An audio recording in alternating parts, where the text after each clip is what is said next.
Merci à notre Dieu sababu Mungu inatupatia buzima, parce qu'il continue à nous accorder les souffles de vie. Sababu ufa na buzima buko mu mikono yake. Vivre ou mourir sont entre les mains de Dieu. Akataka leo alafu tunaondoka dunia. S'il décide aujourd'hui, il nous fait sortir de ce monde. Kama si ataka atuyaondoka. S'il n'a pas encore décidé, nous allons encore avoir les souffles de vie. Lakini kuna wengine wale wako mkulengama wataweza kuondoka bila wakati. Mais il y a ceux qui sont dans la distraction peuvent quitter le monde sans arriver à leur temps. Sababu shetani yako nakimbilia sana kwa watu wenye kulengama. Parce que le diable court derrière ceux qui sont distraits. Na kutafuta jinsi gani anaweza kuwatosha dunia mbele ya wakati. Et il cherche dans quel moyen il peut les faire sortir de ce monde avant leur temps. Tunaanza tena ushuhuda. Nous commençons encore les témoignages. Roho iko tayari. L'esprit est disposé. Ingawa mwili kuna tatarika, lakini roho iko tayari. Même si le corps a ses faiblesses, mais l'esprit est disposé. Jana tuligusia tena maneno mengi. Hier, nous avons touché plusieurs points.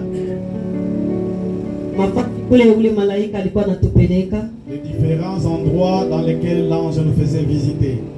Kule tuko naenda tena kuvumbula masiri kubwa. Et là, on a découvert des grands secrets. Jana tuligusia kisha kutoka kule mbinguni. Hier, nous avons parlé après avoir quitté le ciel. Nia yangu ilikuwa nikaone Mama Maria. Mon souci était de voir la mère Marie. Lakini Mungu atusaidie, tutarudia tena ulimwengu za mapumziko. Que Dieu nous aide parce que nous allons encore retourner dans les lieux de repos. Lakini leo tena tutamalizia ulimwengu za mateso. Aujourd'hui, nous allons terminer avec les séjours de tourment. Kesho tutazungumzia tena fasi kule baleta kutupeleka kama mkusanyiko ya shetani. Et demain, nous allons parler là où on nous a amené dans l'assemblement de diable. Kesho yake tutenda kumalizia kule tulisema ulimwengu za tatu za shetani na mashetani. Et le lendemain, nous allons terminer avec le troisième monde des démons et du diable. Alafu siku ya Jumaa ndio tutaenda kumalizia na mbinguni tena. Et le dimanche, nous allons encore retourner pour clôturer avec le paradis. Tulikusia maneno ilikuwa mengi. Nous avons touché sur beaucoup de choses. Kule tulienda kuona wandugu yetu. Là, nous sommes allés voir nos frères. Ni wandugu yetu sababu walikuwa kudunia. Ce sont nos frères parce qu'ils vivaient aussi sur la terre. Walikuwa watu sawa na shie. Ils étaient humains comme toi et moi. Lakini kwa bahati mbaya, mais par malheur, wao tunawakuta tena kule. Nous les avons trouvés dans ces endroits-là. Ndio maana inabidi si wote tujitayarishe. C'est pour cela que nous tous nous devons bien nous prêter. Sababu hapa pa dunia, parce que si c'est la terre, paka vile tulisema siku ya kwanza, comme nous l'avons dit dans le premier jour, tuko wasafiri na wageni. Nous sommes des étrangers et des voyageurs sur la terre. Kama kuko naonekana mbinguni manyumba majina ya watu, si au ciel on voit des maisons et des noms de gens, yale yote nakuwa ni mapendo ya huyu Mungu wetu. Tout ça reflète l'amour de notre Dieu. Anatupenda na anatutayarishia makao. Il nous aime et il nous prépare des places. Na majina yetu niende kuandikwa. Et nos noms sont bien inscrits. Bila kuponda muda utatusomea. Nous allons lire. Ufunuo chapitre 20 verset 14 à 15. Apocalypse 20 14 jusqu'à 15 tunasoma kwa jina la Yesu. Tunasoma kitabu cha Ufunuo 20 mstari wa 14 mpaka 15 kwa jina la Yesu. Mauti na Hadeza zikatupwa katika lile ziwa la moto. Hii ndiyo mauti ya pili, ili ziwa la moto 15.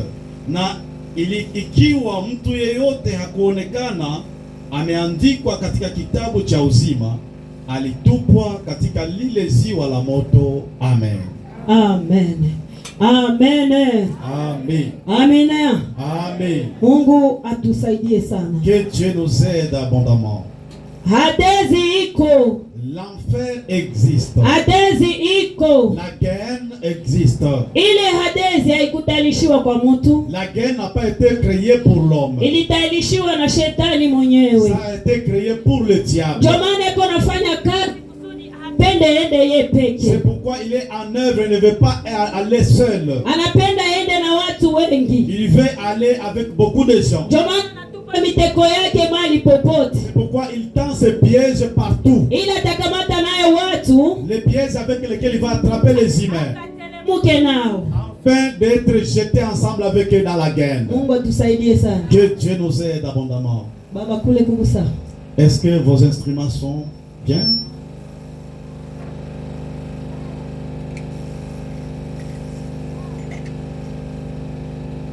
Amen. Amen. Mungu atusaidie sana. Que Dieu nous aide abondamment.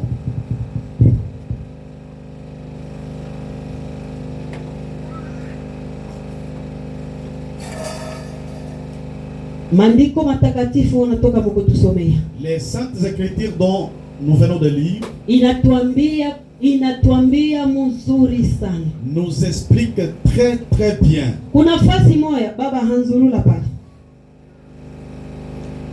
Apocalypse 20, 14 à 15. Anzia tu pale pa 15 pale asema mtu yoyote. 15. Na ikiwa mtu yeyote hakuonekana ameandikwa katika kitabu cha uzima, alitupwa katika lile ziwa la moto. Amen. Amen. Mtu yoyote. Quiconque. Banasema kwa mtu wote. On dit quiconque. Maana yake neema iko ni kwa mtu wote. La grâce est pour tous.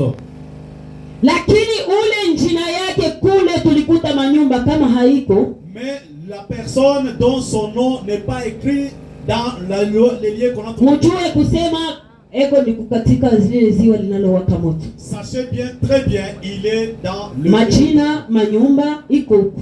Il y a des noms et des maisons. Makanjo kuko majina.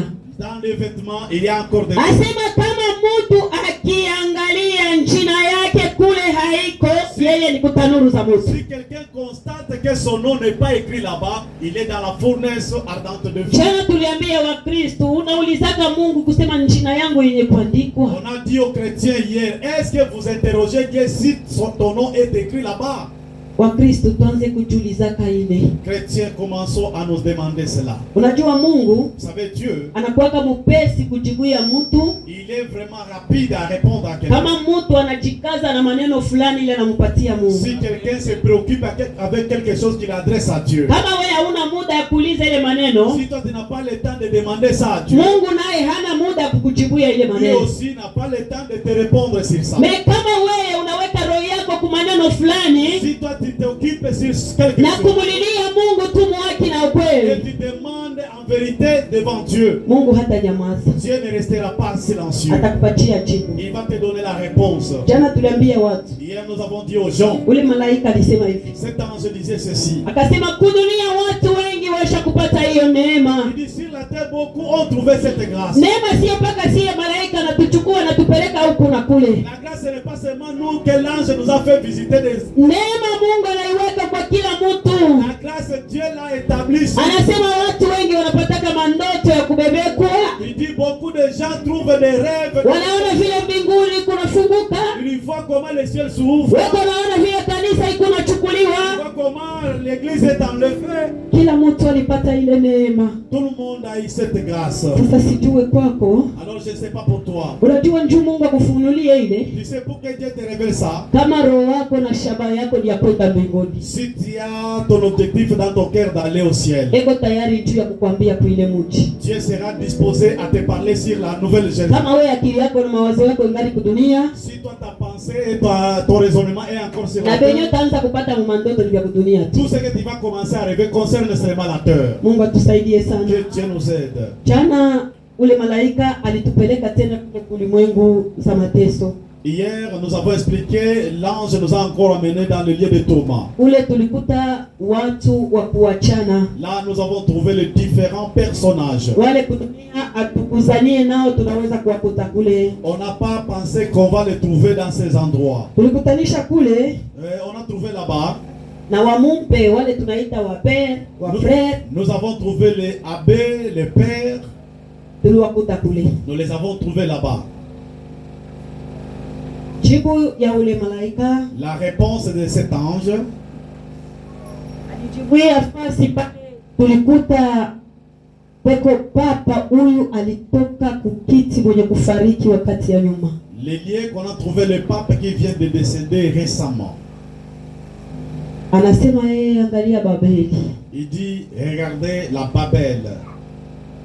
Haleluya kanisa. Amen. Anasema hivi hao weko naonekana butakatifu mbele ya watu. Ces gens paraissaient saints devant na wanajipamba kuonesha kimwili butakatifu.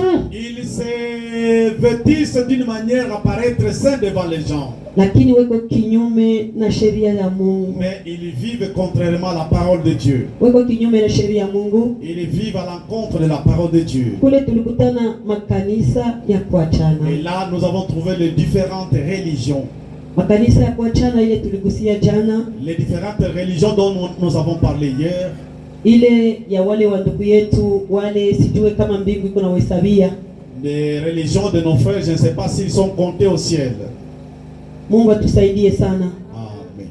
Tutafute roho atusaidie. Cherchons que l'Esprit puisse nous aider. Unajua bila roho mtakatifu. Tu sais, sans le Saint-Esprit, nataka kuuliza kwanza watu. je voulais d'abord demander aux gens. Jua nini kama Mungu anataka kutumikisha mtu moyo kwa mudini moyo fulani? Pourquoi si Dieu veut utiliser quelqu'un qui est dans une religion? Kwa mfano taleta ile dini ya Katolika. Je peux dire par exemple l'église catholique. Kama Mungu alishotaka mtu moyo kusema iko na shaba huku duniani. Si Dieu a choisi quelqu'un qui est dans cette église, mbele ya yeye Mungu kutumika na ule mtu, avant que Dieu utilise cette personne, paka mutoshe muile dini. il exige de le faire sortir d'abord. Jua nini anataka mutoshe paka muile dini? Pourquoi Dieu avant de l'utiliser, il veut le faire sortir de cette église? Tu ne te demandes pas ça. Kuna watu watalia. Il y a les gens qui vont pleurer. Unaona kuku watu wako naona saa mchezo. Les gens prennent à la légère. Kunaenda ndugu yangu. Là que nous allons mon frère, acha mimi niko nakupatia habari. Laisse-moi t'annoncer les messages. Sikakuye huruma. Que ça ne puisse pas apparaître total pour toi. Ile siku. Ces jours-là. Sababu Mungu, parce que Dieu, hana mtu kudanganya. Il n'est pas un homme pour mentir. Kama Mungu anakuwa lazima kutumikisha watu mwile madini yako na watosha. Si Dieu veut utiliser quelqu'un qui sont dans de telles religions, il les fait sortir. Kwa nini yako na watosha? Pourquoi il les fait sortir? Yako na watosha kwa nini? Pourquoi Dieu les fait sortir là-bas? Nao weko naomba ni Mungu. Et eux aussi prient Dieu là-bas. Jiache roho aseme kazi, afanye kazi yake mule. Laisse que le Saint-Esprit agisse là-bas et qu'il les utilise. Ache roho afanye kazi mule, aongoze tena ile kazi. Que Dieu et le Saint-Esprit puissent agir, qu'il puisse conduire cette œuvre. Kwanza mule wanakatala roho. D'abord là-bas, il nie le Saint-Esprit. Mule hamuna mambo ya malekonte le play. Là, il n'y a pas le problème de parler en langue. Sasa wewe utampenda Mungu je ukatale roho? Alors toi, comment tu vas aimer Dieu et nier le Saint-Esprit? Ile ni budanganifu. Ça c'est vraiment des blasphèmes. Iko sawa mtu ule anakulaka kuku anasema mimi sikulake mayai. Il dit moi je mange. Sasa ule kuku anatokea kunini? Alors d'où vient cette poule? Kudunia kuku maneno ndugu yangu. Sur la terre il y a des problèmes. Mwisho ni kule tu kunaenda. La finalité c'est là que nous acha badini tawale huku kudunia. Est-ce que les religions naissent sur la terre? Ule tu kunaenda ndio kuna sababu. Mais le problème c'est là que nous allons. Watu kudunia wanakuwa najisifu vile Yesu na shetani ni wa mkubwa na mloko. Les gens sur la terre se glorifient parce kule nilienda kuona maneno mshangao kweli. Là j'ai trouvé des choses étonnantes. Dunia inaleta huzuni. Le monde fait pitié. Alafu tunaendelea tena. Nous continuons encore. Kisha kuona wale tulionaona kule. Après avoir vu ceux qu'on a vu là-bas. Tulifikia fasi pale tuliona mtumishi moya huku dunia alikuwa anaitwa kwa jina ya Fioto. Nous sommes arrivés à un endroit qu'on a trouvé un serviteur appelé Fioto quand il était sur la terre. Ndio jina yake walikuwa wanamtajia huko. On l'appelait Fioto quand il vivait encore sur la terre. Nisikia watu wengi walisema wanamfahamu. Beaucoup ont dit qu'ils les connaissaient. Mimi nizania pengine ni mimi pekee nimfahamu wakati ningali mtoto. On m'a pensé que c'était elle celle qui connaissait quand elle était encore enfant. Kule watu wengi nao walikuwa shakumfahamu. Beaucoup de gens les connaissent aussi. Alikuwa na masiku yake ile kwa napita mu mabarabara. Il avait des jours où il pouvait passer sur la route. Kama iko napita mu mabarabara batu mingi sana beko nyuma yake. Quand il met son pied sur la route, beaucoup le suivaient derrière lui. alikuwa paka na ile wimbo wake. Il avait sa chanson. Ongopa, ongopa. Ongopa dunia. Craignez le monde. Sasa nilikuwa najiuliza, Maman s'est demandé. ile wimbo alikuwa na imbaga ya watu waongope dunia. La chanson qu'il animait que les gens craignent le monde. Kwake alikuwa anafikiria nini? Ça lui disait quoi lui-même? Sababu dunia kuiongopa ni kuogopa dhambi iko dunia. Craindre le monde c'est fuyer le péché. Dunia kuiongopa ni kuogopa mabaya iko naonekana mudunia. Craindre le monde c'est éviter le mal qui se trouve dans le monde. Mais yeye alikuwa anafanya mabaya, anaambia watu waongope dunia. Lui il faisait le mal mais il disait aux gens de craindre le monde. Unajua watu wanatumikia kwa ulimwengu ya giza. Vous savez les gens qui servent le monde du ténèbres, Wanasemaka maneno mengine, ils disent autre chose. ni sisi tunakuwa na masikio tusikiake. Nous avons d'oreilles mais nous ne comprenons Huko pas. maneno mengine wanasemaka kiwazi. Il y a d'autres choses, ils disent ouvertement. Huko maneno mengine wako wanasema kiwazi. Ils disent ça ouvertement. Lakini bila si kuelewa. Mais nous ne les comprenons pas. Tunaendelea tena. Nous avons encore continué. Tukafika tena sehemu moja. Nous sommes arrivés à un autre endroit. Ile sehemu Cet endroit, nikakuta wanganga kuwanganga. j'ai trouvé des médecins. Wanganga. Les médecins, Wanganga. les docteurs, les infirmiers, les médecins. Nakumbuka muile ushuda. Je me rappelle dans ce témoignage, Mule tulikutaka watoto. là qu'on a trouvé les enfants.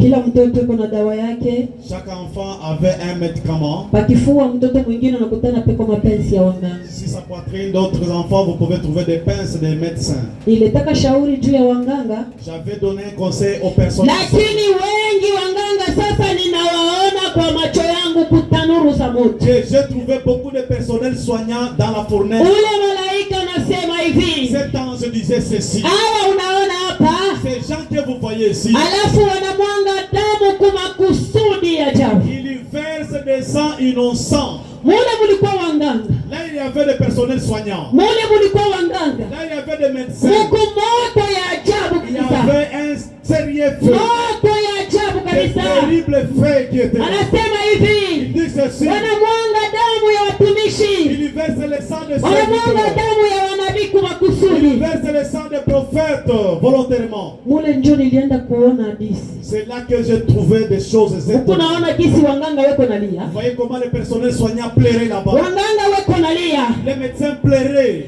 Kumikono huku Dans leurs mains, huku na mwangika ile damu iko navuya. il y avait des sangs qui coulaient. Damu ya moto. Les sangs ayant de feu, Iko na choma bilole vyote. ça brûlait tous leurs doigts. Nikauliza ile damu iko na mwangika kubilole. J'ai demandé les sangs qui coulaient de leurs mains. Ule malaika akasema ile damu walikuwa na moto. Il dit c'est les sangs qui lui versaient sur la terre. Nikasikia mtu moya Quelqu'un disait, akasema hivi. il a dit ceci. Mama yangu, Ma maman, mie kazi yangu moi, mon travail, nilikuwa kweli nikunaua. bien sûr, j'ai tué les gens. Nilikuwa nikunaua. J'ai tué les gens. Nilianza kuua kweli watoto wa watu. J'avais commencé à tuer les enfants. Kuua kwangu nilikuwa naua. Et la manière dont j'ai tué, Watu walikuwa wananifuata. les gens me suivaient. Tuna lazima ya watoto wachanga. Nous avons besoin de bébés. Watoto Nous wachanga. avons besoin de bébés. Tunaye lazima Nous avons besoin de ces gens. yashie tote tukamtoe kuma maarifa yetu. Nous allons les sacrifier dans nos mystiques. Kile kitakuangalia wewe ni pesa tu. Ce qui te concerne, c'est l'argent. Sasa utanipatia pesa mingi wala nyumba au On pango. peut lui donner l'argent, la parcelle,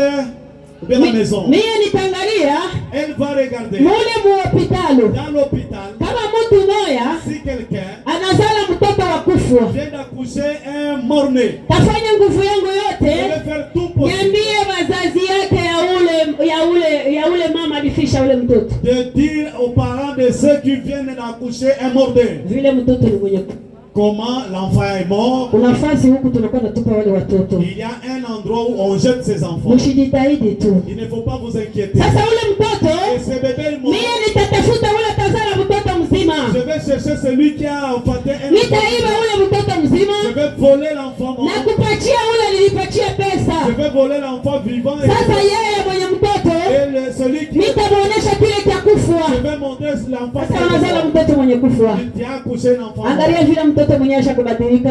Regarde comment il a déjà changé. Anaonekana saa mtu mkubwa. Comme s'il est un grand. Kumbe ule mtoto nilimpatia kati ya ni wajana wala wajana Je yake. lui ai donné un enfant qui est né avant ou bien après avant-hier.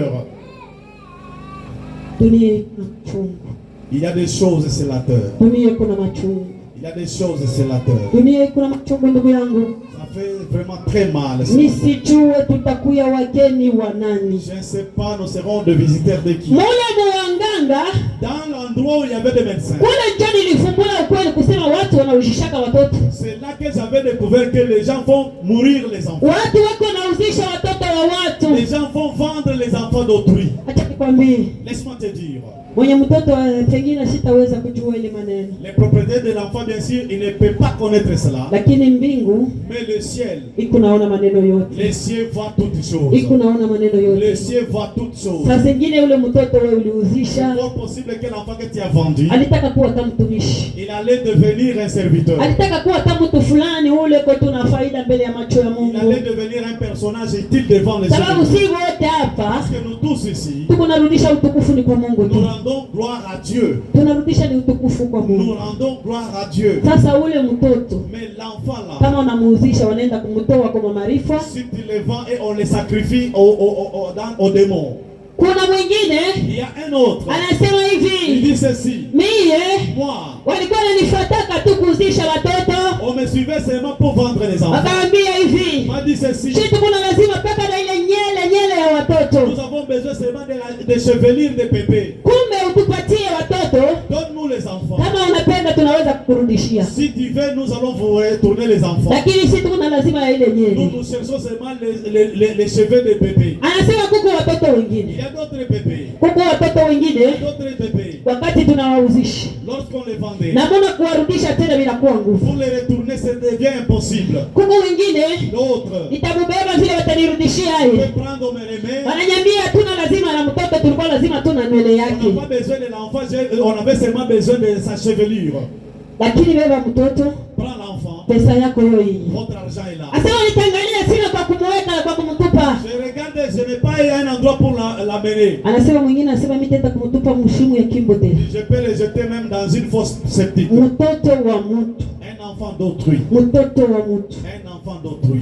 Tutakuwa machungu kwa tunaenda. Ça sera grave là où nous allons.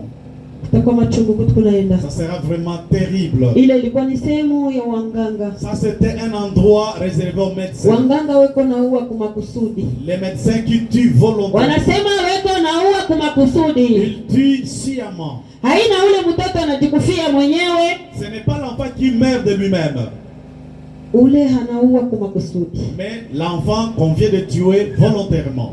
Andaye kusema Prépare-toi. makao yako ni kutanuru za moto. Quand tu fais ça, votre demeure, c'est dans la fournaise de feu. Chakwibia nini mtoto wa mtu? Pourquoi tu fais ça à un enfant d'autrui? Bakupatie pango wala nyumba. Qu'on te donne la parcelle, soit la maison. Ile nyumba utaiacha. La maison là, tu vas l'abandonner. Utaiacha. Tu vas l'abandonner. Ndugu yangu kufia nini? Pourquoi tu veux mourir? Ule malaika akanyambia ni chofu. L'ange m'avait dit d'approcher. Mule tena ananyonyesha, Là, elle m'a encore montré. nikakuta tena watu wengi. J'avais encore trouvé beaucoup de gens. Nao wako nalia kilio. Et aussi pleuraient. Wanasema nao walikuwa nauzisha watoto. Et aussi disaient, ils vendaient les enfants. Nikakuta mtu moya, J'avais trouvé un homme. ule mtu alikuwa naikalaka Mkamva. Il est resté au niveau de Kamvango. Balikuwa namuita kwa jina ya Savimbi. On l'appelait Dino de Savimbi. Ule ni ule baba. Son nom de ses papas c'était vrai. Kitu kinanishangaza, Ce qui m'avait étonné, alafu nikaenda kumukuta kule. je l'avais trouvé là-bas. Alafu naye konasema Lui aussi disait, kazi yangu mon travail, nilikuwa naibaka mpaka watoto. je volais seulement les petits-enfants. Watoto wa miaka 2, Les enfants de 2 miaka ans, 3, 4, 3, 5. 4, 5 ans. Nilikuwa naenda kuwauzisha. Je les vendais. Akasema mimi nilikuwa nauzisha watoto kuma Kasumbalesa. Je vendais les enfants au niveau de Kasumbalesa. Ni kule kuko watu wengi wanauzaka watoto na wako natabuka na umaichi ya C'est là que les gens achètent les enfants et traversent la frontière avec ces enfants. Ndugu yangu, Mon frère, mali yenyewe tuko natafuta la richesse que nous cherchons, iko natupeleka kubaya. ça nous amène dans un mauvais endroit.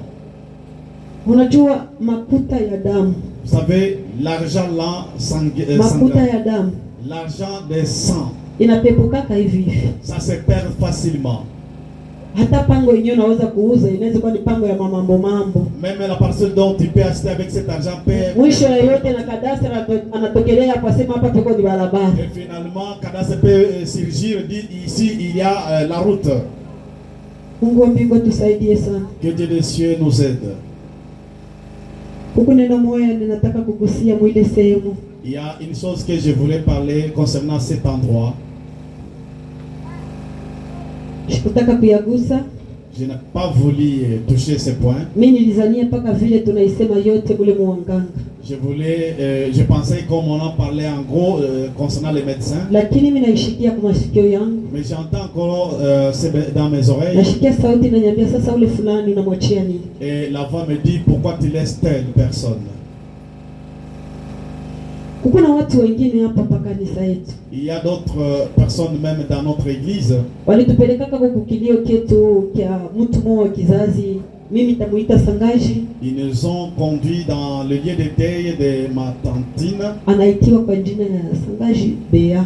Elle était ma tantine. Nadhani hapa nasema mama wangu deja anamfahamu. Ma mère, tel que je parle, elle connaît déjà. Kukilio kiake tuliendaka tu na kanisa ilitusindikizaka. Quand elle était décédée, l'église nous a accompagnés. Kitu kilinishangaza. Ce qui m'avait étonné. Ashakwachaka bunganga zamani. Elle avait déjà abandonné cette carrière de personnel soignant. Zamani. Depuis longtemps. Mais mambo linishangaza. Ce qui m'avait étonné. Je l'avais encore trouvé là-bas. Je l'avais trouvé là-bas.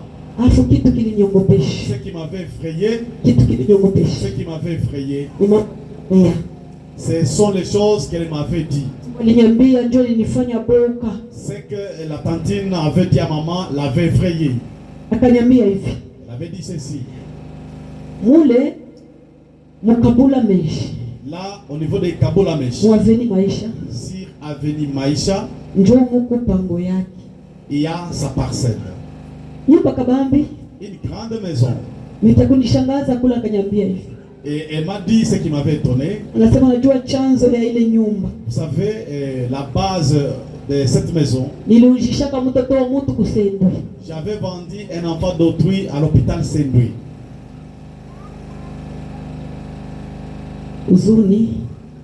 Ça fait mal.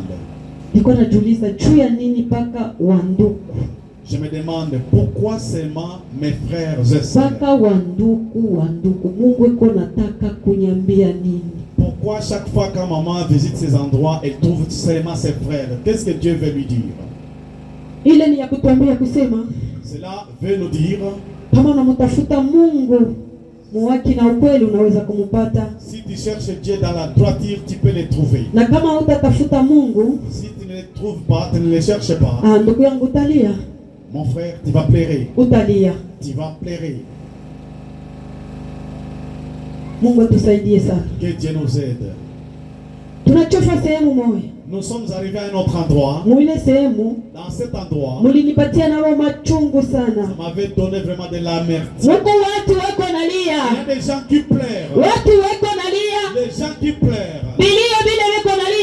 Dans leurs pleurs, ce sont les péchés qu'ils commettaient quand ils étaient sur la terre. On m'avait vu une sœur de ce Dieu. Elle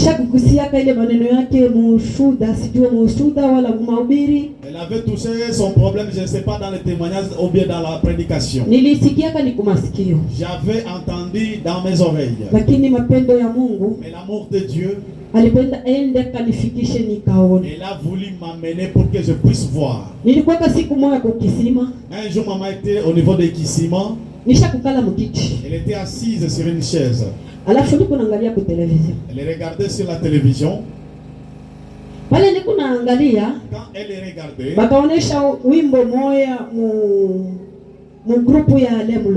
on avait montré une chanson dans le groupe de Papa Alemoloto. On avait vu une sœur.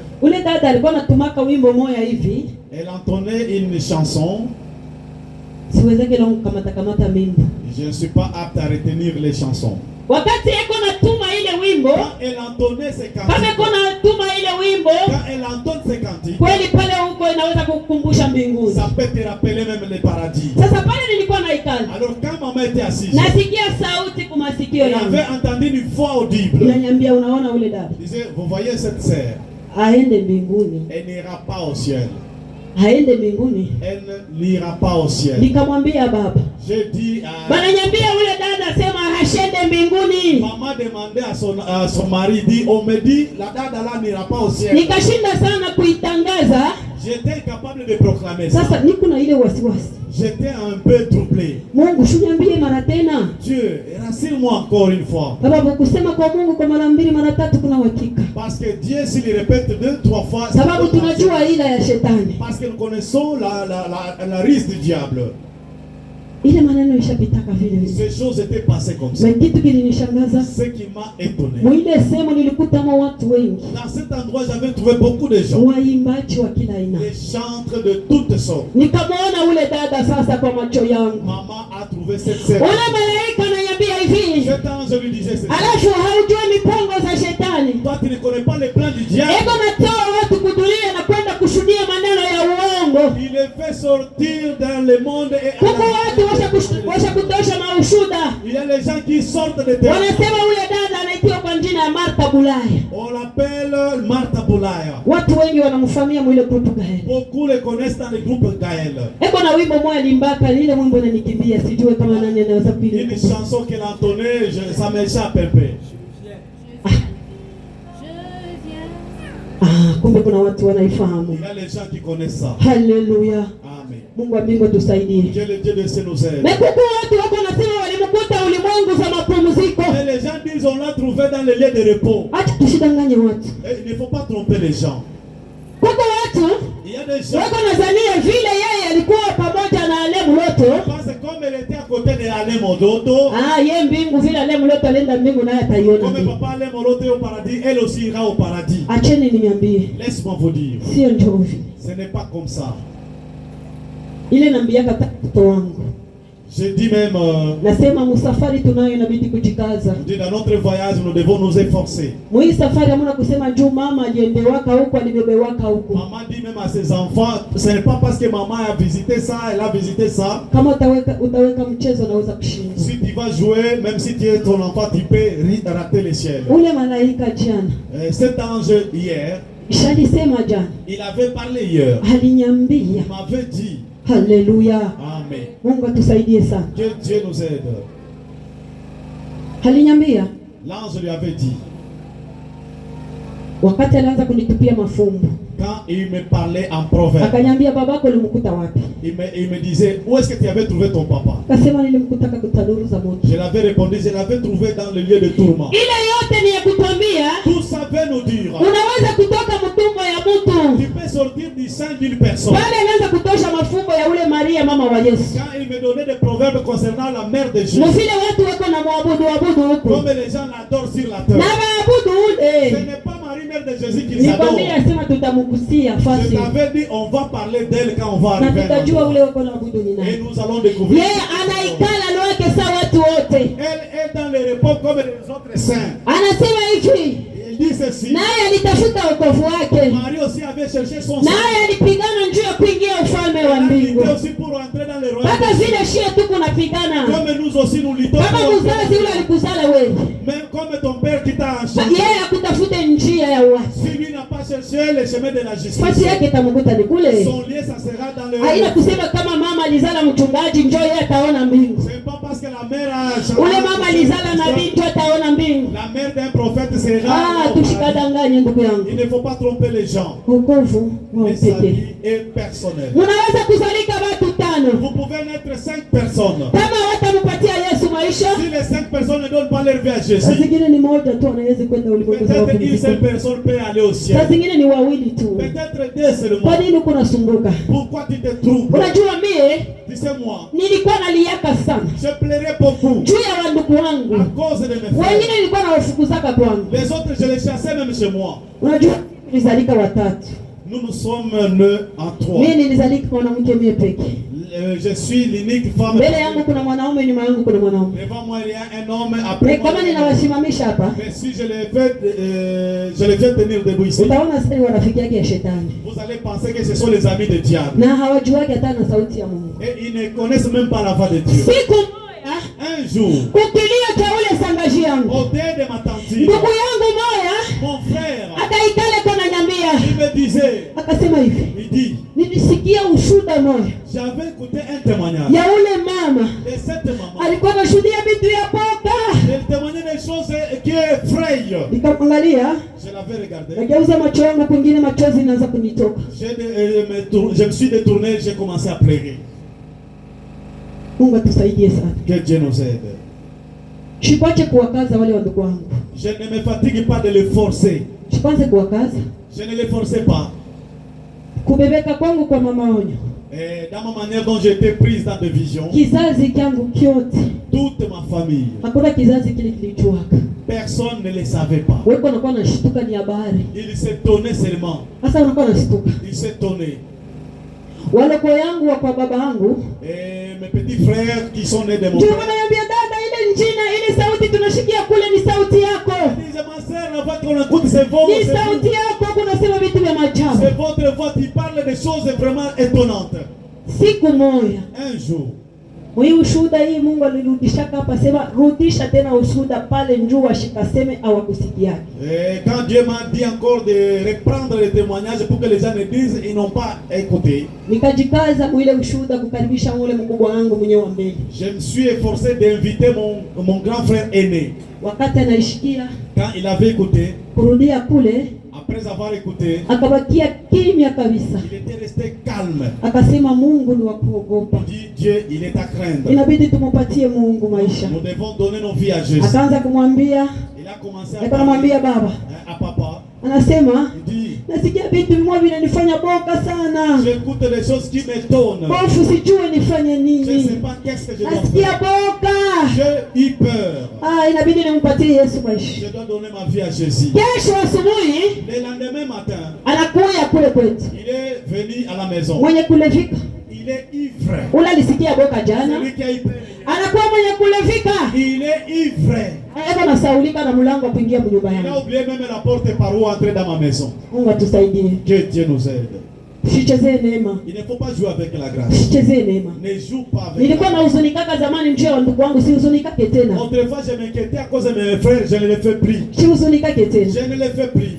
Kama nataka nihuzunike, Si je veux m'inquiéter, mimi nakumbuka je me rappelle pale nilikutaka ule baba yangu là où mwingine, j'avais trouvé mon père. ule malaika kanifungisha kinwa, L'ange là m'a dit de fermer la bouche. ananyambia nisilie, Il dit, ne pleure pas. ananyambia hivi nikaambie wa ndugu yangu, Il m'a dit d'aller dire à mes frères. kama wataona saa mchezo S'il va voir comme si c'était ni huko watafikia. ils vont finir par ici. Anasema mkizazi chetu, nikawaambie Il a dit d'aller dire à ma famille. kizazi chetu cha mama wangu cha baba wangu, nikaambie La famille de ma mère, la famille de mon père. niende nikawaambie Il a dit d'aller le dire. kama watake waange Si il ne se... fasi yao ni huko. Leur endroit, ça sera là-bas. Niliambia wa ndugu yangu J'ai averti mes frères et sœurs. kuwakaza. Je les ai vraiment exhortés, forcés. Weko narudia paka muvitapikio. Ils sont toujours comme ils ont été. Alafu nikaangalia nikasema siwezi kujaribiwa tu, Je dis, je ne peux pas me tenter. sababu kule wataendea, Là où ils iront, mie sitakuwako. moi je ne serai pas là. Mungu atusaidie sana. Que Dieu nous aide. Kama naangalia ule dada Si je regarde la sœur, alimbia Mungu wake, elle a chanté son Dieu. maana kile kikundi alikuwa naimbia, Parce que dans les groupes dans lesquels elle chantait, ile nyimbo ilikuwa narudisha utukufu kwa Mungu. ces chansons la rendaient gloire à Dieu. Sasa matendo yake mwenyewe Mais ses œuvres à elle, kinapeleka mtu ku mapumziko wala kumoto ni matendo. ce qui amène l'homme dans les tourments, soit dans les repos, ce sont les œuvres. Ni matendo. Les œuvres. Kwanza hutaweza kuangalia hii midomo yake. Tu ne peux même pas regarder ses lèvres. Midomo yake ishakuwa kabambi kabisa. Ses lèvres sont devenues très grandes. Akasema hivi, Elle a dit ceci. anapenda nimwambie ule malaika yuko Elle pale. voulait que je puisse dire à l'ange Kule wote wako naita watu wote, hata wakuwa malaika wanaona gani, wako nawaita paka wa Yesu. tout là-bas à l'enfer, tout on appelle tout le monde comme étant Jésus, même si c'est un ange. Akasema hivi, Elle a dit ceci. anasema hii midomo yangu naona Vous voyez mes lèvres que vous voyez. ni vile nilikuwa natia kwa midomo yangu. C'est ce que je mettais sur mes lèvres. Wakristo, unaona kuko vitu vingine Vous voyez chrétien, il y a d'autres choses. moi wakati Shetani ashaingilia mengi. Les diables s'infiltrent dans beaucoup de choses. Hii furaha kuna kukamata ya dunia, la joie qui te saisit de ce monde, itamalizika. Ça va prendre fin. Siku moja. Un jour. Itamalizika. Ça prendra fin un jour. Siku moja. Un jour. Njoo kuona sasa kukichwa ya mtu. Et en voyant la tête de quelqu'un, kichwa nikaona kichwa cha mtu sasa. J'ai vu sa tête maintenant. Kule kukichwa kulikuwa naingia ma plants. La tête qui portait des plantes. Wewe utaona planti wewe? Est-ce que tu vas encore voir des plantes? Utaona planti? Toi tu vas voir des plantes. Angalia vile kisi nyoka na kuwaka. Regardez comment le serpent est. Analikunja anaikala hapa. Il se plie, il reste ici. Sasa njoo iko naumiza hapa. Et il commence à mordre. Analikunja anaikala hapa. Il se plie, il mord là-bas. Huyo analikunja anaikala hapa. L'autre se plie. Eko naumiza mpaka na masikio. Il est en train de mordre. Kule kwa masikio kwenye alikuwa anajipambia na kujipambia. Là où il mettait des histoires sur ses oreilles. Unaona mwa watu mnakuwa naimba. Voyez-vous qui chantez. Uimbaji ni mahubiri ya kwanza. Celui qui chante c'est la première prédication. Kuna watu wako nabadilisha mwenendo yao kupitia uimbaji. Il y a ceux qui donnent leur vie à Jésus à travers les chansons. Kuna watu wako nakumbuka ufalme wa mbingu kupitia uimbaji. Il y a ceux qui se souviennent du royaume des cieux à travers les chansons. Kupitia uimbaji. À travers les chansons. Nasikia kama waimbaji wako naimba mwimbo mmoja inanipendeza. J'entends ici les chanteurs un cantique qui me plaît beaucoup. Wanaimba sasa kama tungejua fazi tutaenda. Si on savait les lieux où nous irons. Wanatukumbusha mzuri. Ils nous rappellent bien. Mais kama watafuata mapenzi ya Mungu. Mais si ils ne font pas la volonté de Dieu. Il y a de pleurs. Il y a de l'amertume. Kama anamwambia wewe mwi wakati. Si on te dit toi de cette Shetani anaingilia vitu mingi vya kujipamba pamba. Le diable se cache dans beaucoup de choses pour le maquillage. Mwi wakati shetani anaingilia vitu mingi. Le diable se cache dans beaucoup de choses. Unajua mimi niliulisaka malaika. Vous savez, j'avais demandé à l'ange. Niliulisaka malaika mwile safari. J'avais demandé à l'ange autrefois. Nikasema hivi. J'avais dit ceci. Mkuangalia mabandi ya huyu uimbaji moyo nilikutaka ulimwengu za mapumziko. Chibalonza. En regardant les cantiques de l'homme que j'avais trouvé dans le lieu de repos Chibalonza. Alikuwa anatiaka. Lui aussi portait des mèches. Alikuwa anatiaka na ile mabiti. Il portait ces choses. Lakini akwembele na bitia mbele sabi ya munamuna hii wakati ya sasa. Il ne mettait pas comme les gens d'aujourd'hui. Unajua jibu ya Vous savez la réponse que l'ange avait donnée à maman. Akaniambia kwa nini wanakupeleka ulimwengu chini ya bahari juu ya kuona ule la reine Kota? Pourquoi on t'a amené dans le monde des eaux pour trouver la reine Kota? Anasema wale wa zamani. Les gens d'autres. Shetani alikuwa shiaingiza nguvu yake mu vitu vya kujipamba. Le diable n'avait pas encore investi sa force dans le maquillage. Mais hii wakati Shetani anaweka nguvu yake yote mu vitu vya kujipamba vya wanawake. Il investit sa force. Jamani anaona anatosha vitu mingi sana kulimwengu ya chini ya bahari. Il fait sortir beaucoup d'objets de Paris. Yale yote kuna tafuta namna kukamata watu. Tout ça il cherche comment attraper les gens. Jamani Mungu naye anaanza kukalamusha watoto yake. Usikie hivi vitu kuvichwa. Kama mwisha kutafuta ndugu yangu. Sasa Mungu mwenyewe kunatafuta ni wakwenda na bwana. Quelle beauté que tu cherches, tu iras où avec cette beauté? Ndugu yangu acha nikwambie. Mon frère, laisse-moi te dire. Huko tunaenda. Là où nous allons. Kama utaona saa mchezo. Si tu vas prendre à la légère. Iko siku. Il y a un jour. Iko siku. Il y a un jour. Shiba kusema. Nous qui parlons. Tunasema. Nous parlons. Maandiko yanasema. Les Écritures disent. Musikie. Écoutez. Benye kwa na masikio. Celui qui adorait. Pasikie. Qu'il écoute. Kile roho anasema na kanisa. Ce que l'Esprit dit aux églises. Mwenye kuwa na roho. Anasikiaga kile roho anasema. Écoutez ce que dit l'Esprit. Juu ya kutafuta kufurahisha Bwana. À cause de chercher à plaire l'homme. Juu ya kutafuta tu kujifurahisha. Vous voulez vous faire plaire. Ile siku talia. Ce jour-là vous allez plaire. Manyoka itakumiza. Les serpents vont vous mordre. Kule nilikuta la reine Kota. Là, elle avait trouvé la reine Kota. Niliona ile manyoka iko natapika tapika. Elle avait vu les serpents que la reine. Tukasema ile manyoka iko na kama naiangalia inageuka vya masikio. Si elle regardait, inageuka masheneti. Ça devient des chaînettes. Mais batu wako paka najipamba pamba. Mais les gens continuent à se parler. Ile yote Mungu ako anatuambia. Toutes ces choses Dieu nous dit. Mungu hana na faida na ule la reine Kota. Dieu n'a rien à voir avec la reine Kota. Anatuambia vile yeye ako anafanya. Dit ce que la reine Kota fait. Na haina njoo nimsaidie yeye. Pas pour l'intérêt de la reine Kota. Nikamate wa Kristo. C'est pour avertir les chrétiens.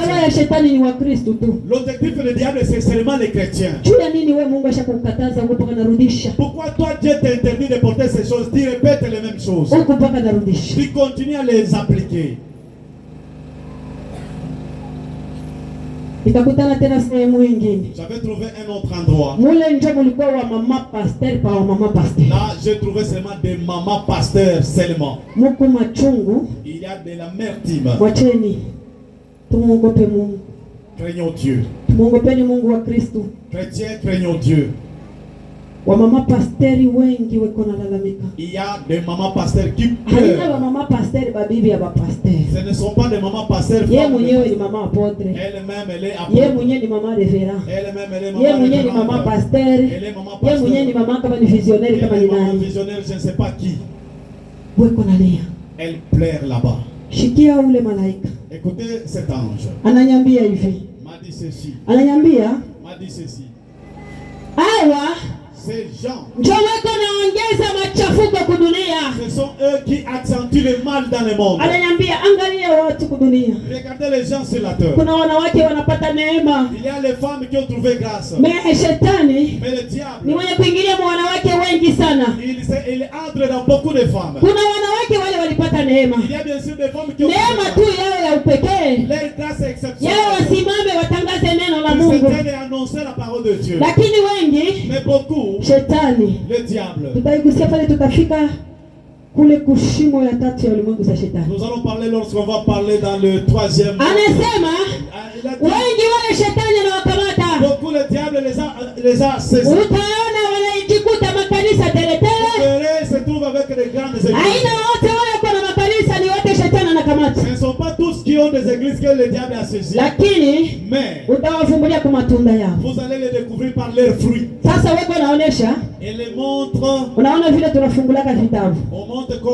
Il me montre comme on ouvre un livre. Il feuillette chaque jour, il a monté la manière dont elle s'est maquillée. Il y a des plaies. Vous voyez? On montre le portée de maman. Elle a déjà enlevé les sourcils. Elle s'est maquillée. La tête est bonne. Avec des plantes. Elle est en train de prêcher. Elle est en train de prêcher. Quelqu'un d'autre vous allez trouver. Elle est en train de prophétiser. L'ange là lui disait ceci. Les gens vont pleurer. Il y a les gens qui négligent. Et ils négligent toutes les saintes écritures. Les saintes écritures nous disent quoi? 1 Corinthiens chapitre 11 verset 5. 1 Corinthiens 11, 5. 11, 5, la Bible dit. 1 Corinthiens 11, 5. Lakini kila mwanamke anayeomba au anayetabiri pasipo kufunika kichwa chake. Simama kwanza pale. Haleluya. Amen. Bana tuambia hivi. Nous dit ceci. Mwanamke anataye wanaume. Mwanamke la femme asiwezi kwanza kuomba hivi. Kichwa yake kuku wazi. Leo makanisa tuko naona nini? Lakini kuna wachungaji wengine watalia. Wale wako Tanzania kwenda. Pesa kama eno kwa ndugu yangu. Huyu ni mtume Paulo kwa natuambia. Yeye ndio anatuambia. Leo utakutana watu, unakutana leo hapa kwa madhabahu. Le compte le plan. Simama pale Mungu ananiambia hivi. Planti isha kusimama na kule. Shini makufuru. Kwanza ushakuvunja sheria ya Mungu. Iko inasema hivi. Mwanamke asiwezi kuomba kukichwa yake kuku wazi. Mwanamke hawezi kutabiri kama kukichwa yake kuku wazi. La femme ne peut pas prophétiser sa tête non voilée.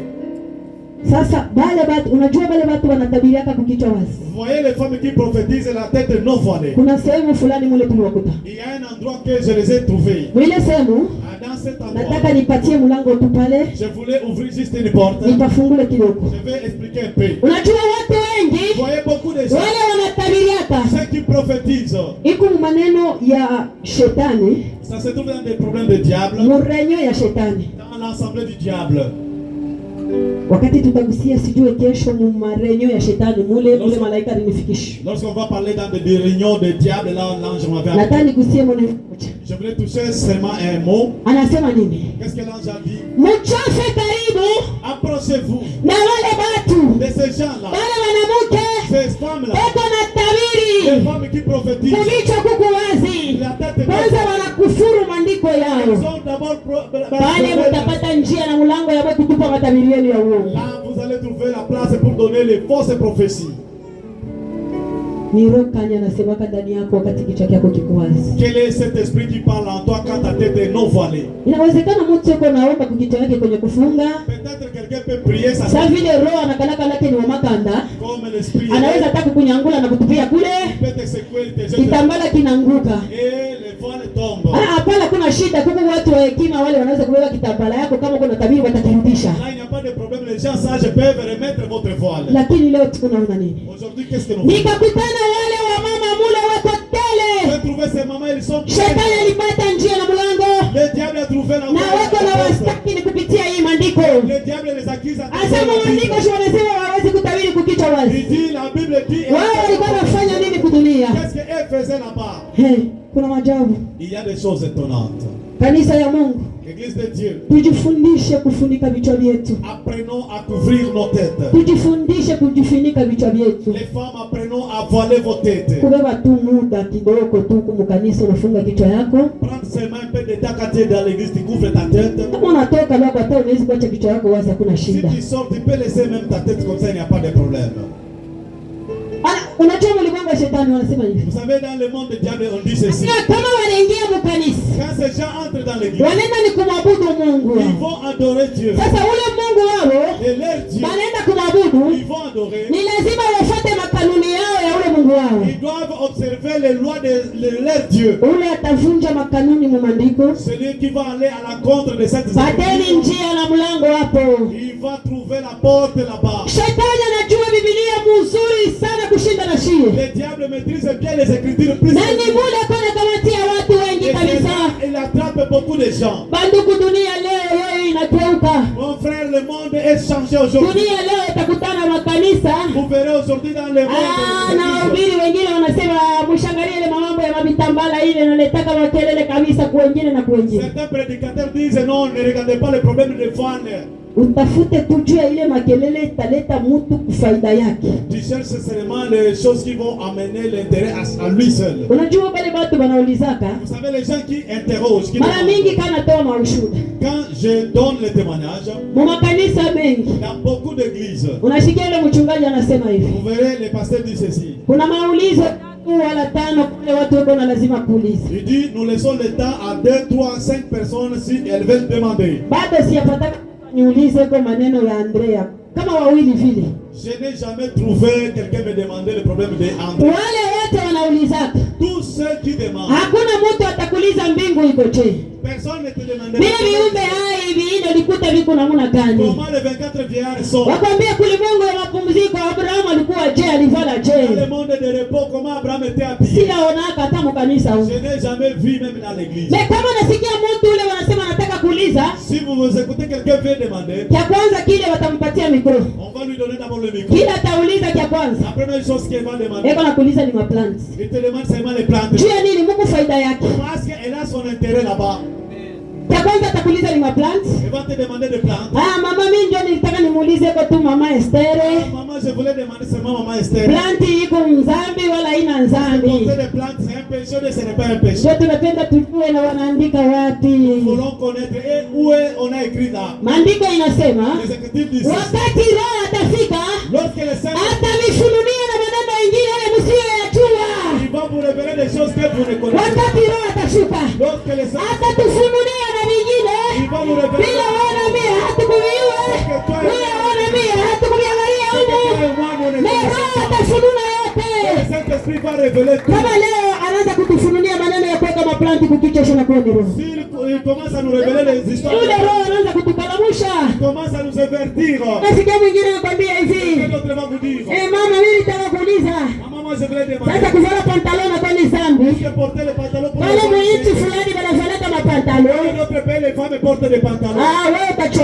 mtu fulani. Toi tu seras brûlé à cause de Dieu. Wala kuku watu. Il y a des gens. Wako nafuatilia watu wengine. Ils imitent d'autres gens. Na Wakristo wa mingi. Même les chrétiens. Ndio pale naona wale mama pastor walikuwa kumwona. C'est pourquoi vous avez trouvé les mamans pasteurs dans le feu. Wewe niambie Wakristo wako hivi. Regardez les chrétiens tels qu'ils sont. Wanaangalia wewe mama pastor ushakukata makiki yote. Regarde toi maman pasteur qui a déjà coiffé. Wewe mama pastor. Toi maman pasteur. Ushakukata makiki yote na kipenta marangi na marangi huko pote. Tu as déjà rasé votre sourcil et tu mets beaucoup de couleurs sur ta figure. Sasa njoo unasimama et tu te tiens en train de prêcher les gens. Bale batu les gens qui sont là. Shibatafuata nayo matendo yako. Vont imiter tes œuvres. Nao watakata makiki. Ils vont raser les sourcils. Sasa mama pastor yeye yuko na ubiri. Mama pastor prêche. Anakata makiki shaka na ubiri vinafanya. Elle a rasé des sourcils. Qu'est-ce que ashakuwa mwingi Bukavu ndugu yangu. Oh, elle est déjà un maïs. Fuatilia watu wanaenda kupotea. Voulant imiter les gens se perdent. Washangalia ule mtu tu arubiri alifanya hivi na hivi, anafanya hivi na wafuatilishi. Ne voyez pas la personne parce qu'elle a pressé et tu veux l'imiter. Jina yake shakishwa wala iko hapo. Est-ce que son nom est écrit ou bien ça n'existe pas? Shukrani watu kwa dunia jina yao wenye kushika. Il y a les gens sur la terre les noms sont déjà effacés. Ni mahubiri na tahubiri njoo itaweza kukuhamisha wewe kusema Mungu yuko pale. Est-ce que c'est la prédication qui va presser qui va te Shetani mwenyewe anajua hii Biblia mwanzo na mwisho. Le diable lui-même maîtrise les écritures. Ni mahubiri na tahubiri njoo hii itakutetemesha wewe kusema vile yeye anajipamba Mungu anamwona na mimi nijipambe vile vile. C'est la prédication qu'elle va presser qui va t'effrayer parce qu'elle s'est maquillée toi aussi tu veux l'imiter. Kuna machungu ni kunongojea watu wetu. Il y a des tourments qui attendent les gens. Wewe unajiita Mkristo. Toi qui t'appelles chrétien. Kama unaanza kwenda kukanisa yeye. Si tu commences à aller dans votre église. Ingia mkanisa. Entre dans l'église. Funga kichwa yako. Voile ta tête. Tukukataze mwanamuna yako. On ne t'interdit pas. Lakini sisi tunakwambia mwangaza. Nous te montrons la lumière. Wewe njoo tamua. C'est toi qui vas juger. Sababu maandiko yanasema naweka mbele yenu njia mbili. La Bible dit je mets devant toi deux chemins. Wewe njoo tachakula. C'est à toi de choisir. Kama unapenda uachie na maplanti ni wewe. Kama unapenda wewe uache maplanti ni wewe. Kama utapenda ufinike kichwa yako ni wewe. Kama utapenda usifinike ni wewe. Lakini sisi tunakwambia matokeo ya kutokufinika kichwa. Shetani anapata mlango na kustaki watu wengi. Na kule wako wanapeleka sirtuku wa nabii, wako wanapeleka unabii wa uongo. Il amène des fausses prophéties aux prophétesses. Shetani anasukuma wabi yake tele na tele. Il amène beaucoup de choses. Mungu tusaidie. Que Dieu nous aide. Mungu tusaidie. Que Dieu nous aide. Tumupende Mungu. Aimons Dieu. Na roho yote. De tout notre cœur. Na mwili yetu. De tout notre chair. Na nafsi. De toute notre âme. Upende Mungu na vyetu vyote vyetu. Nous devons aimer Dieu avec tout. Upende navyo Yesu. Nous devons aimer Jésus. Hapana tumpende paka na kiroho. Il ne faut pas l'aimer seulement avec le corps. Na kimwili kinafanya vitu vingine. Mais le corps fait autre chose. Unajua mipandio nayo inaweka evangelie yayo. Vous savez le maquillage aussi, la parure aussi. La parure aussi a son évangile. Unaweza kuwa kumtumishi wa kweli. Peut être un vrai serviteur. Mais naona mivario yako. Votre parure, votre mtu anakuangalia na dharau na utumishi wako. Quelqu'un peut négliger même votre. Sasa wewe ndio utapata balaa na Mungu. Parce qu'il y aura malchance avec Dieu. Wewe unadharaulisha Mungu ni wewe. Ce qui a fait négliger Dieu c'est toi. Ndio maana anashikia mule Mhebreo alisema. C'est pourquoi tu écoutes un Hébreu. Anasema wako na mudharaulisha Mungu mbele ya watu wengine. Les gens négligent Dieu. Na wako na murudisha kumsalaba mara ya pili. Et il est fait crucifier de nouveau. Ni wewe na mimi ndio tunakuwa nafanya turudishe Yesu kumsalaba mara ya pili. C'est toi et moi qui faisons que Jésus soit crucifié de nouveau. Abaseme kukichwa kwetu tuweze kushinda paka na vitambaa. On nous dit pas nous devons demeurer sur nos têtes avec le. Banatuambia kama tuko nyumba ya Mungu. On dit si nous sommes dans la maison. Kama tunataka kumwabudu. Si nous voulons adorer Dieu. Tunafunika vichwa vyetu. Nous devons couvrir nos têtes. Kama tunataka kumwabudu wetu Mungu. Si nous voulons l'adorer. Wewe mwenye kupewa kalamu ya utabiri. Toi qui as la grâce de prophétiser. Funga kichwa chako. Voile ta tête. Unajua pale? Tu sais là-bas. Njoo peko mlango. C'est là qu'il y a la porte. Pale shetani. Le diable. Alipataka kudini moya. Elle avait trouvé une coutume. Kudini moya. Kuko madini nyingine tukumalize tutaimalizia pale tutafika kulimwengu ya shetani za tatu. Il y a d'autres religions qu'on n'a pas citées, on va parler lorsqu'on va trouver le troisième monde. Apostoli. Les apostoli. Unayo kule walitoshea.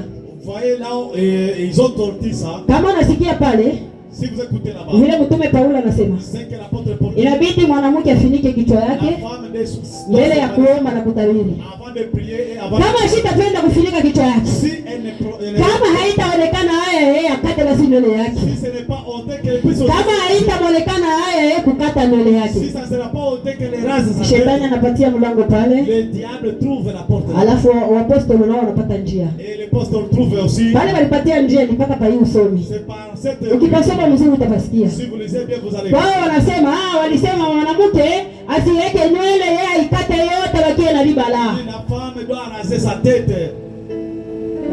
Shetani anapata milango mpaka mu maandiko. Le diable trouve la porte à travers les écritures. Mungu wa mbingu atusaidie sana. Que le Dieu des cieux nous aide. Kuna machungu ile kunangojea watu. Il y a des amertumes qui attendent les gens. Itakuwa je? Ça sera comment? Itakuwa je? Ça sera comment? Bandiko napenda hivi. Frère, je vais ceci. Mu makanisa yenu. Dans vos églises. Mwanzeni kwambia kwa wachungaji wenu. Commence à dire à vos pasteurs. Mwambie kwa Wakristo mu makanisa.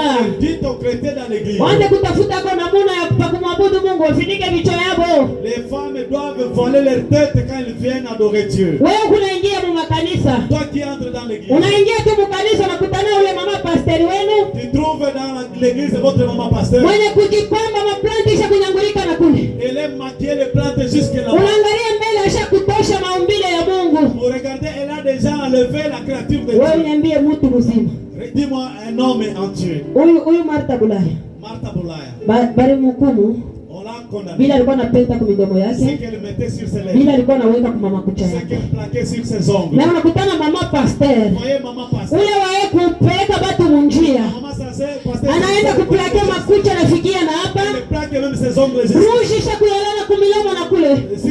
Yule ya macho anaweka marangi na warangi. Anashimame kuna ubiri batu. Na wewe mule mkichu kupeka za amina. Amina. Maandiko yanasema kama kipofu anaongoza mwenzake kipofu, wote watafikiwa ni mshimo kanuru ya moto. C'est là qu'ils vont terminer. Sababu tunafundisha watu kwanza, watu wale tunafundisha tunawaonesha kuanzia mkimwili mpaka na mkiroho. Nous les enseignons et nous les montrons l'exemple physiquement, même spirituellement. Hatuwezi kuwaonesha kimwili namna nyingine, kiroho namna nyingine. Nous ne pouvons pas les montrer un exemple physique autrement de ce que nous montrons spirituellement. Maandiko yanatuambia hivi. Asema kuna wana wa Mungu na kuna il y a les enfants de diable et les enfants de Dieu. Wana wa shetani wako mu makanisa. Les enfants de diable sont dans des églises. Hawakaleke na mashikio. Ils n'écoutent pas, ils n'ont pas d'oreilles. Ya kushikia. Pour écouter. Hata wanasema. Même si on dit comment. Maandiko yanasema hivi. Usikie kile Roho anasema. Écoutez ce que dit le Saint-Esprit. Mais pas kusema kesho yake. Utakutanisha Mkristo anaingia mkanisa. Tu veux les chrétiens qui entrent dans l'église. Huko watu wengi washakufikiaka ile ushuhuda ya la Reine Kota. Il y a beaucoup de gens qui ont déjà écouté le témoignage de la Reine Kota. Mais au kanisa siku naona wengine mpaka nakuwa na mameshi washakufikishia huko. Les gens dans l'église viennent avec des messages jusqu'ici. Wewe ulishikia ka ushuhuda. Tu as déjà écouté le témoignage. Unajua kama picha ya huyu kanisa inafika ka mbinguni. Tu vois que les photos de cette église arrivent au ciel. Njoo ile itakukamatisha. C'est ce qui va t'attraper. Batakukamata mpaka kwa picha. On va t'attraper à travers les photos. Atakukamata. Nilikwambia jana yule malaika yako na kitabu. Je t'avais dit hier l'ange a un livre. Kile kitabu kinabeba matendo ya mtu yote. Les livres portent les œuvres de tout homme. Wanaitupa kule kulimwengu za mateso. On le projette là dans le lieu de wanaiweka kwa televisheni kunaonyesha matendo ya Mungu. On le projette dans les télévisions, ça montre les œuvres des hommes. Sasa sijui utasema nini. Je sais pas toi tu diras quoi. Sijui utasema nini. Je sais pas tu diras quoi. Ile siku utasema nini. Ce jour-là tu diras quoi. Wa masikio ni ule anasikiaka. Celui qui a l'oreille c'est celui qui écoute. Shiwa kusema. Nous qui parlons. Tunaendelea kusema. Nous continuons à parler. Kama mtatuona upumbavu. Si vous allez nous prendre pour insensés. Mtuone tu vile vile. Faites-les. Lakini kusiku. Mais il y a un jour. Utatupatia sheria. Vous nous donnerez raison. Lakini hamtakuwa na bahati. Mais vous n'aurez plus la chance. Unajua? Vous savez? Mungu humainement parlant. Humainement. Mfile Mungu aliumba tu mwanamke. Comme Dieu a créé la femme. Mwanamke anapendaka paka kitu kizuri. La femme aime seulement la bonne chose. Kitu kia kupendeza mwili yake. La chose qui donne la parure. Kama vile yeye mwenyewe anasema ni maua. Comme lui-même dit, c'est une fleur. Hii maua njoo yangale mzuri. Cette fleur pour qu'elle se. Unaona leko na imimia maji. On verse de l'eau. Sasa kuimimia kwetu. Ndio tuimimia mzuri. Tuko na imimia kuna moya. Ile ya kusema inazaraulisha Mungu wetu. Ça fait négliger le nom de notre Dieu. Inazaraulisha na Mungu wetu. Ça fait négliger le nom de notre Dieu. Ile na ulimwengu za shetani. Même le monde du diable. Mungu anashinda na mwana kwa nini? Wanashida tu namna kumrudilia hata Yesu. Et ceux qui sont entre les mains du diable échouent de rentrer en main de Dieu. Ndio wenyewe wa Kristo hapa. Et ce sont les chrétiens. Unajua kasirani ya Mungu kiko nenda kupanda zaidi. Vous savez, la colère de Dieu monte au jour. Kwa wewe mkaaji wa Bethel. À toi qui entre dans l'église Bethel. Ndio kukumutosha kukujuaka sio kwa mkanisa ile juu watu kudunia wanasema kama kanisa ya mama Esther. Les gens nous disent l'église de maman Esther. Haina kanisa ya mama Esther. Ce n'est pas l'église de maman Esther. Wewe unakutana huko wanaandika jina ya kanisa ya mama Esther. Est-ce que tu as vu on a écrit l'église de maman Esther? Hawaandike kanisa ya mama Esther. On n'a pas écrit l'église de maman Esther. Kanisa ni ya Mungu. L'église de Dieu. Kanisa ni ya Mungu. L'église de Dieu. Huyu aliletaka hiyo. C'est lui qui avait apporté ça. Na hii passage unaona hapa. Et le passage que vous voyez. Na hii passage unaona hapa. Et le passage que vous voyez. voyez. Ule aliletaka ile ufunuo. C'est lui qui a donné cette révélation. Njoo wa hii kanisa. C'est le propriétaire de cette église. Wa hii kanisa. C'est le propriétaire de cette église. Hatukujuaje juu ya nini aliletaka hii ufunuo. On ne savait pas pourquoi il avait donné les révélations. Hii ni ya kufungula mwana punda. Le verset c'est pour délier l'agneau. Hatukujuaje asema tutafungula mapunda je. On ne savait pas comment on va délier l'agneau. Kumbe ayapeke alikuwa shakujua. Et lui-même savait comment il va le faire. Watu watafunguliwa kupitia neno kupitia ufunuo. Les gens seront déliés à travers la parole, à travers les témoignages. Kama tawakia mfungwa ni wewe peke. Si tu vas rester lié, c'est toi-même. Sasa niko na kuona huruma. Moi j'ai pitié de toi. Mtu kwa anapita munjia sema ule ni wa kanisa wa mama Esther. Quand tu passes en route, on dit c'est lui un de celui. Ile shaka natutuka toka kwa mama pesa wao mameshi na maplants. Et il parle devant les gens le message. Sasa angalia wa kanisa yao. Regarde les gens qui fréquentent. Wewe nadhania sema mbingu pale tacheka na kupitia mikono. Tu penses que le ciel sera content de toi? Mbingu pale tacheka kupitia mikono. Le ciel sera content de toi? Acha Mungu anacheza na Mungu. Vous jouez avec Dieu. Mungu anacheza na Mungu. Vous jouez avec Dieu.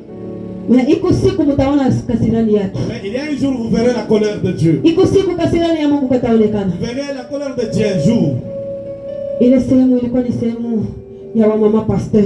Cet endroit était réservé pour les mamans pasteurs. Mama pasteur wale wako dunia. Et il y a des pasteurs qui sont sur la terre. Mingi ya wale mama pasteur walikuwa kule. Ces mamans pasteurs qui étaient là-bas. Wale wanatumikia ulimwengu ya Shetani. Ceux qui servent le monde du diable. Wanafanya utakatifu mbele ya watu. Elles paraissent saintes. Fasi yote mule tulikuwa nagusia ule malaika alikuwa anagusia ni neno moja. Partout on passait l'ange touchait un seul chose. Anasema hawa wengi unaona wanakuwa wanatumikia tu Shetani. Et tout ce monde que vous voyez, ils servaient le diable. Wanajifanya utakatifu mbele ya watu. Et il paraissait saint devant les gens. Maandiko yanatuambia kusema mti utaivumbulia kwa matunda yake. La Bible dit on connaît l'arbre à travers ses fruits. Ndio kule tutaivumbulia. C'est par là que nous connaîtrons l'arbre. Hawatuambie kusema tushijipambe. La Bible ne nous dit pas que nous ne devons pas nous, faire la parure. Panakuwa maneno ni pamipambio. C'est la manière de se faire parure. Kujipamba ina mipambio. La parure ce n'est pas un problème. Kile Mungu anakatala acha. Ce que Dieu interdit laisser. Kama unapingana na Mungu, si tu luttes contre Dieu, ni habari yako. Ça te concerne. Itakuwaje? Ça sera comment? Ile siku. Ce jour-là. Ile siku itakuwaje? Ça sera comment ce jour-là? Mungu wa mbingu akusaidie. Que le Dieu de ciel t'aide. Uko na beba zamiri. Tu vas prendre conscience. Ni siku gani wewe ulikuwa naombaka wala ulikuwa na mazoezi ya kwanza kuomba kukichwa wazi? Quel jour tu priais ou bien tu avais l'habitude de prier sans voiler ta tête? Wala ni mpresence ya Mungu mule ulikuwa naonekana mtakatifu unafunga kichwa yako? Ou bien tu paraissais saint dans la présence de Dieu quand tu couvrais ta tête? Kutoka nje unarudia mu maplanti mu mabitu gani? Tu sors dehors, tu rentres dans des plantes et des mèches et d'autres choses. Mais lakini Mungu ashakukataza tena wewe peke kwa masikio yako. Dieu t'a déjà interdit même toi-même à tes oreilles. Unajua Mungu anasemaga na watu Tu vois, Dieu parle avec les hommes. Mungu anasemaga mnamuna ya kuachana. Dieu parle d'une manière tantôt d'une autre. Huko mwingine Mungu atasema naye ni kundoto. Quelqu'un d'autre, Dieu va lui parler seulement au rêve. Anaweza kukwambia maneno yako. Il va lui parler si ça. Anakwambia usiweke hivi. Il dit ne mets pas ça. Huko mwingine D'autres. ashitakwambia usiweke hivi. Il va pas te dire de ne pas. Anaenda tu kukwambia kwenye kuko mama plant ile. Il te dit seulement là où il est de plantes. Unaona vile kuna geuka kama ni manyoka kama ni vitu Il te gani. montre seulement comment ça se transforme en serpent. Ile ni Mungu anaenda kukukataza. Ça c'est Dieu qui t'interdit. Huko ingine D'autres. Mungu anaweza kusema. Dieu peut te dire. Anasema tu. Il lui parle seulement. Na kuna mwana ile atasema utaelewa. La manière dont il va parler, toi tu ne vas pas saisir. Wanakuweka plant kukichwa. On met les plantes c'est Baka siku ile walianza. les mêmes jours qu'on a commencé. Njoo siku ile sasa ndio kichwa yako kinaanza kuwasha. C'est le même jour la tête va commencer à s'actuer. Mimi niliambiaka watu zamani. Moi je disais aux gens autrefois. Zamani nilikuwa natiaka maplant kukichwa. Longtemps je mettais aussi des plantes sur la tête. Sikusikiaka kwa masikio Mungu ananiambia. Je n'avais pas entendu aux oreilles Dieu me dire. Eko nenda kunipeleka Mafunuo.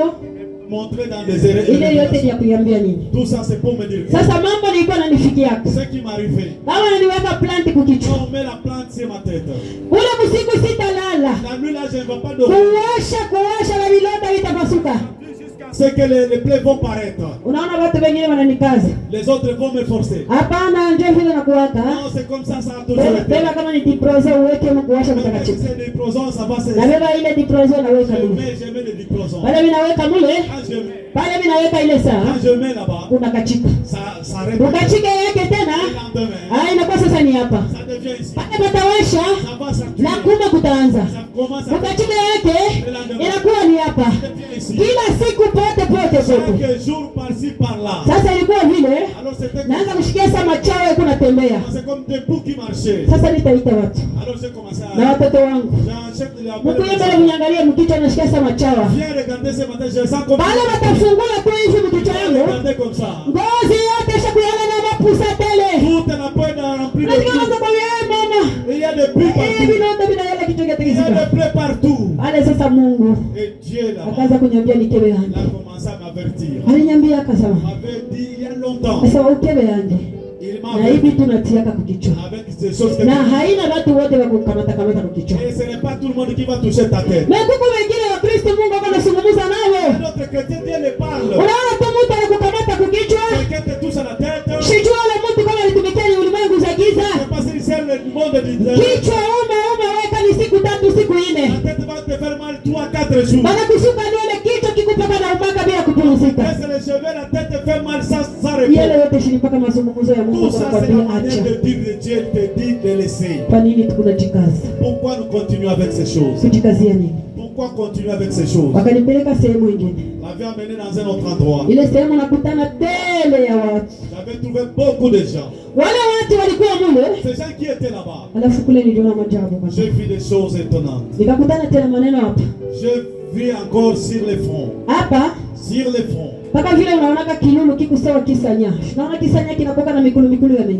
Comme vous voyez les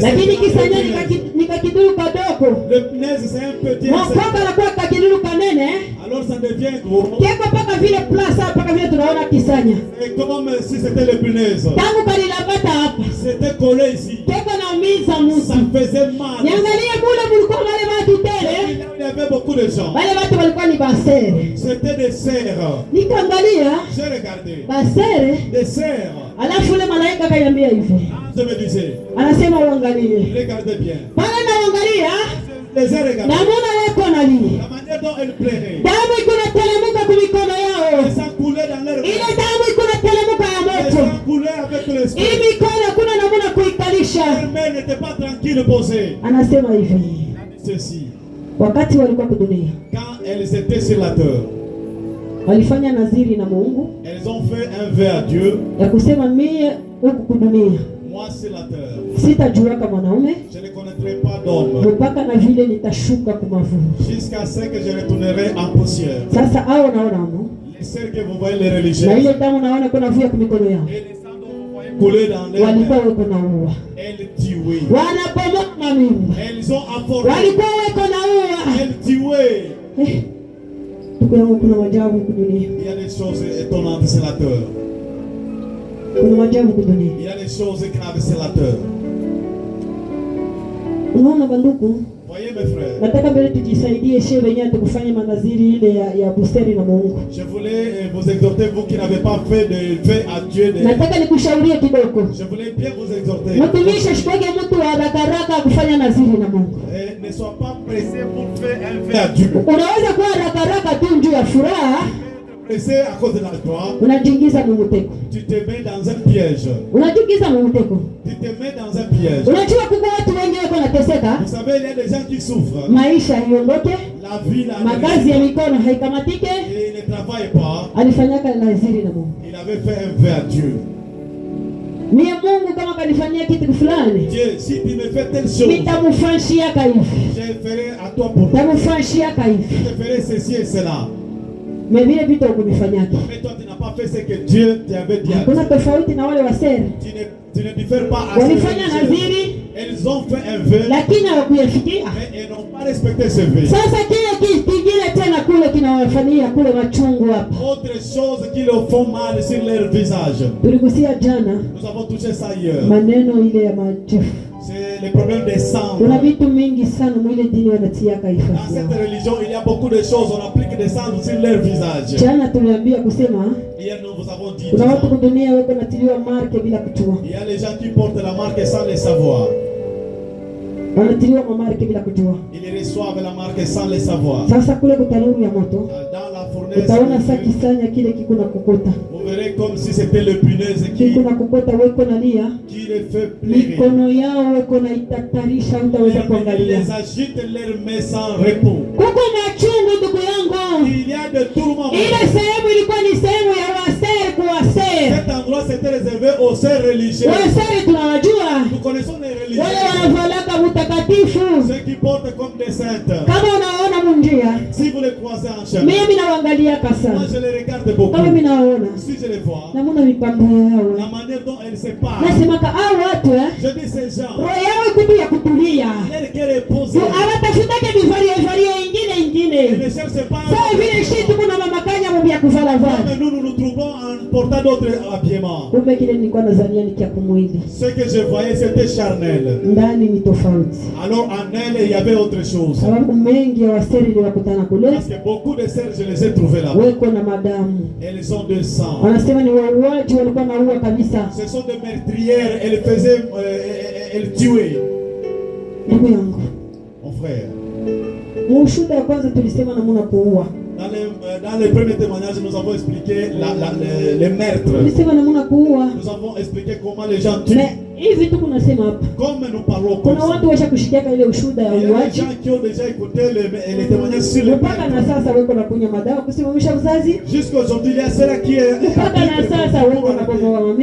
y a les gens qui détruisent la grossesse jusqu'à aujourd'hui. Mon frère, ça sera malheureux. Je ne sais pas ça sera comment pour toi. Notre temps nous échappe. On nous demandait vous commencez à nous laisser beaucoup de temps. Si vous nous donnez assez de temps. Moi je vois le temps. Ce n'est pas pour les modérateurs. Le temps c'est pour toi. Si toi tu viens à temps, on va nous faire monter à la chaîne. Parce que ce témoignage concerne. Nous devons vous attendre pour que tu puisses pour que tu ne dises pas si j'ai écouté cela. Je voulais que tu puisses incliner ta tête. Nous voulons implorer la miséricorde de Dieu. Si Martha Bulaya se trouve là-bas, pour toi ça sera comment? Elle a chanté pour Dieu. Il y a les chanteurs qui chantent pour Dieu, ce sont et il y a les chrétiens qui ont servi Dieu, ils se sont trouvés là-bas. Parce que nous n'avons pas d'oreilles, ça nous fait que nous puissions aller parce que j'ai manqué d'oreilles. Il y a un péché. Le péché qui s'attache à moi. Et pitié de moi, ce péché ne m'emmène pas dans le lieu de tourment. Toi tu as le don de travailler pour Dieu. Depuis que Dieu te faisait sortir dans l'église catholique, nous ne pouvons pas nous cacher. L'ange lui-même avait dit, ce n'est pas la religion comme nous pensons. Parce qu'il y a aussi le trône du diable. Comme celui-là nous a trompés en disant au ciel il y a Dieu, en bas il y a pape. Et le pape Dieu d'ici, ce n'est pas le créateur du ciel et de la terre. Il a dit il paraît saint aux yeux des gens. Toi tu as le don de servir Dieu. Depuis que Dieu a commencé à t'appeler, nous voulons demander pardon à Dieu. Dites au Seigneur Jésus de te pardonner. Lève la voix et pleure. Par cause de ma parure. Il arrive souvent la nuit de prier sans voiler ta tête. souvent ça valait votre. Dis ton Père de te pardonner.